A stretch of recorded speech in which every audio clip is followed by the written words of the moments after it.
muchachos, veamos las siguientes observaciones. Una vez que hemos desarrollado lo que es la progresión aritmética, también tenemos que observar de que existen algunas sumas muy importantes que son utilizadas frecuentemente en el desarrollo de estas operaciones. Por ejemplo, una primera es reconocer cuánto vale la suma de los términos que aparecen en esta forma. Número 1 más número 2 más número 3 y así sucesivamente hasta un término enésimo. Se trata de la suma de los primeros enteros positivos.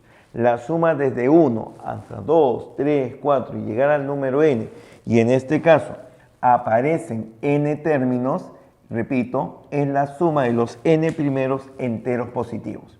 Y esta suma es muy utilizada.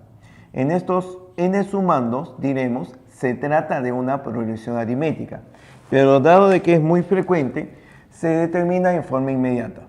Esta suma será igual a la cantidad de términos que posee multiplicado por su consecutivo y todo esto dividido entre 2.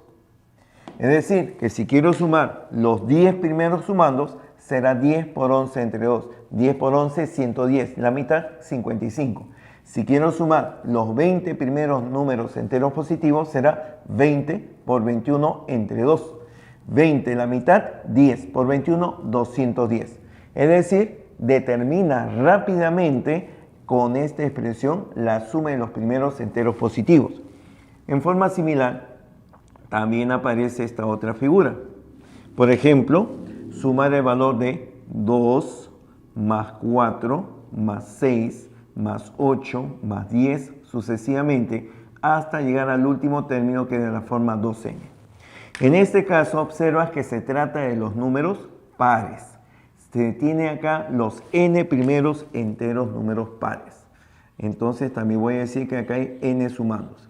Nota una diferencia. Con respecto al caso anterior, hay n sumandos, pero el último término coincidía con la cantidad. En este otro caso, el último término es el doble de la cantidad de sumandos. Entonces, cuando calculamos esta suma, este resultado será igual a n por n más 1 únicamente. ¿Se parece a lo anterior? Sí, se parece a lo anterior, pero tiene, como ves, una expresión diferente. En los números pares ya no se divide entre 2. Sigamos, número 3. Ahora te propongo la suma de 1 más 3 más 5 más 7 y así sucesivamente. Es decir, ahora los números que son impares. ¿Cómo obtenemos los números impares? Restándole una unidad a los números pares. Por lo tanto, el último será 2n menos 1. Ese será el último número impar. Y se considera la misma cantidad de sumandos. Acá tendremos entonces n sumandos en esta otra suma. Entonces, repito, nótese de que el último sumando tiene una forma diferente a los anteriores.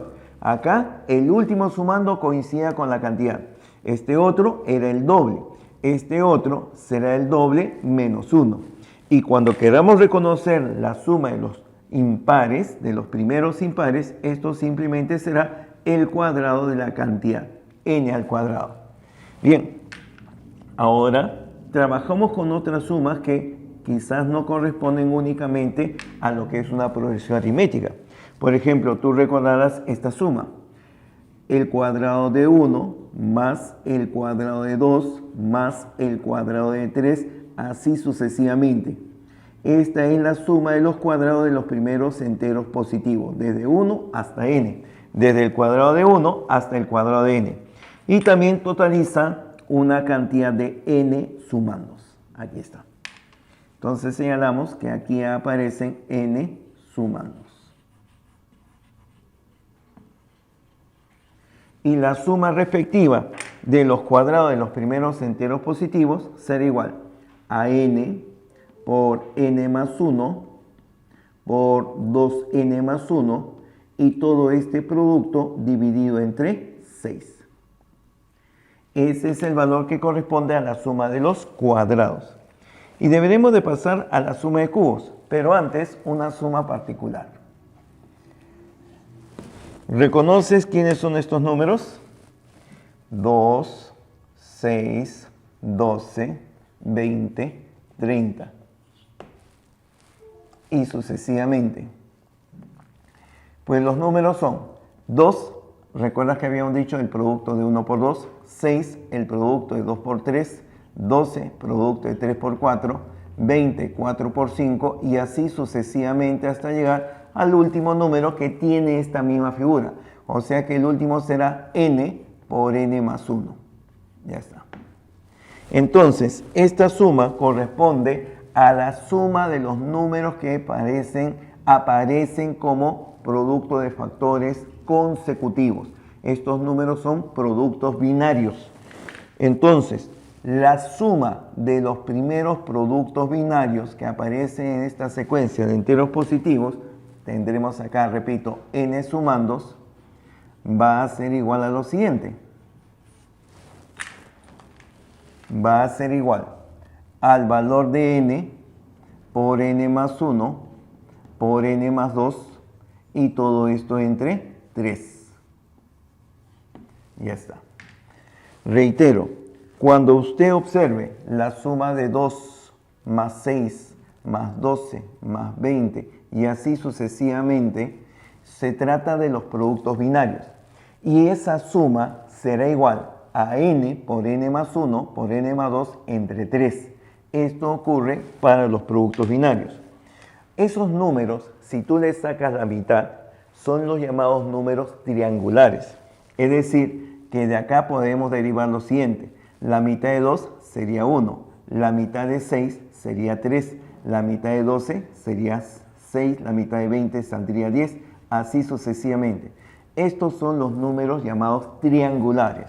Y el último número en este caso tendría la forma de n por n más 1 sobre 2. Y evidentemente esta suma es solamente la mitad de lo anterior. O sea que sería n por n más 1 por n más 2 sobre el valor de 6. Bien. Finalmente, como sexta suma, podemos señalar la siguiente. 1 elevado al cubo más 2 elevado al cubo más 3 elevado al cubo se trata de la suma de los cubos de los n primeros números enteros positivos. También señalamos que existen n valores. Y en esta suma de n sumandos, pero cada uno elevado al cubo, será igual al valor de n multiplicado por n más 1 dividido entre 2, lo cual es una fórmula muy conocida. Viene a ser la suma de los enteros positivos, pero esta suma se eleva al cuadrado. Ya está. Esto se eleva al cuadrado. Y con ello caracterizamos esa suma. Se pueden dar más sumas o sumatorias en esta parte, pero creo que con ello podemos utilizarlo para desarrollar algunas expresiones que son bastante frecuentes en nuestro desarrollo. Veamos el siguiente punto. Hemos trabajado en la progresión aritmética o llamada sucesión aritmética de primer orden. Ahora vamos a desarrollar lo que viene a ser una sucesión aritmética de segundo orden, o también conocido como sucesión cuadrática. En esta sucesión cuadrática ocurre lo siguiente. Las primeras diferencias no resultan ser iguales. Repito, las primeras diferencias no resultan ser iguales. Por decirte, tenemos acá 24, 28, 34, 42, 52. Obsérvese que en esta secuencia de números, al tomar las diferencias entre términos consecutivos, mira, de 24 a 28, 28 a 34, 34 a 42, 42 a 52, las diferencias serán de 24 a 28 la diferencia es 4, 28 a 34 la diferencia es 6, 34 a 42 la diferencia es 8 y de 42 a 52 la diferencia es 10. Si volvemos a tomar las segundas diferencias entre los anteriores, tendremos que ahora la diferencia sí resulta ser constante. Cuando las segundas diferencias resultan ser iguales en una sucesión numérica, se dice que es una sucesión aritmética de segundo orden o también llamada sucesión cuadrática. Esta es, repito, una sucesión aritmética de segundo orden. Bien, entonces, identificamos esta sucesión aritmética, pero ahora reconocemos también sus características. Primero, para poder reconocer el término del lugar n, te voy a proponer, vamos a reconocer los términos que aparecen delante de cada uno de los términos de las diferencias mostradas. Esto es lo que se va a conocer como la diagonal principal de la sucesión. Esta es la diagonal que se forma con los términos anteriores a cada uno de los mostrados. Por ejemplo, ¿quién está antes de 2? Como ese es el término constante, acá debe ser el número 2. ¿Quién está antes de 4? Como esta es una diferencia, con él me da 4, por lo tanto este es 2.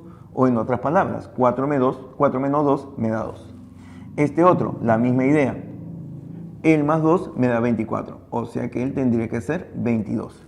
Esta es la diagonal principal. Y una vez que reconoces la diagonal principal, te diré lo siguiente. El término enésimo será igual. De los tres términos que aparecen en la diagonal principal, lo vamos a tomar desde abajo hacia arriba. A este lo vamos a llamar el término 0, porque es anterior a este primero, término 0 de la segunda diferencia. Este otro, término 0 de la primera diferencia. Y este último, el término 0 únicamente. Ya está. Identificados los términos de la diagonal principal, los vas a multiplicar a este de acá por las combinaciones de n en 2. A este otro por las combinaciones de n en 1. Y este último, combinaciones de n en 0 para que tenga la misma forma. Entonces, la suma obtenida te va a dar justamente el término del lugar enésimo. Veamos si se cumple para el ejemplo. Diré entonces, el término enésimo será igual, tomando los términos de la diagonal principal de abajo hacia arriba. Tendré los términos 2, 2 y 22. Y luego lo multiplicado. Combinación de n en 2 será n por n menos 1 entre 2. Más combinación de n en 1 es simplemente n, más combinación de n en 0, eso viene a ser 1. Por acá sacamos mitad y mitad y diré que el término enésimo será igual. N por n menos 1. N por n saldrá n cuadrado. N por menos 1 menos n más 2n, ¿saldría cuánto? Saldría más una vez n. Más 22 por 1, 22. Y esa expresión cuadrática corresponde al término del lugar enésimo de esta sucesión. Observemos, si n vale 1, esto vale 1 más 1 más 22, o sea 24. Primer término es 24. Si n vale 2, 2 al cuadrado 4 más 2, 6. 6 más 22 tendremos 28. Y así sucesivamente. El polinomio que se forma es un polinomio de segundo orden. Por ello recibe el nombre de sucesión cuadrática.